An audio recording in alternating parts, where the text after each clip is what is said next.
Transform your Webflow site into a content discovery powerhouse by learning how to implement dynamic sorting and filtering for your collections. First, let's ensure your content is structured correctly. Navigate to your Webflow designer and locate the collection list you wish to make sortable and filterable. This is the foundation for our dynamic features. Next, we'll introduce the magic ingredient from the Add Elements panel. Search for and drag a CMS Filter element onto your canvas, positioning it above your collection list. With the CMS Filter element selected, open its settings here. You'll connect it to your collection list by selecting corresponding filter options. You can add multiple filters, each linked to a specific field within your collection, like categories or tags.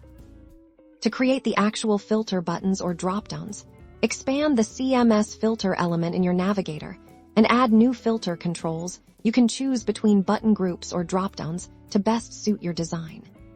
Now, let's set up the interactions. Select one of your newly created filter controls in the Interactions panel.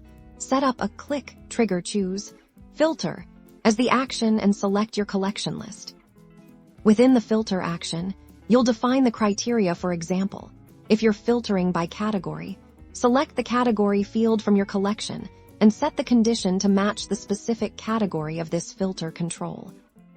For sorting, we'll go back to the CMS Filter's main settings. You can choose which field to sort by, such as creation date or a custom text field, and then select the sort order, ascending or descending. And there you have it. Preview your site, and you'll see your collection list now dynamically sorts and filters, making it incredibly easy for your visitors to find exactly what they're looking for.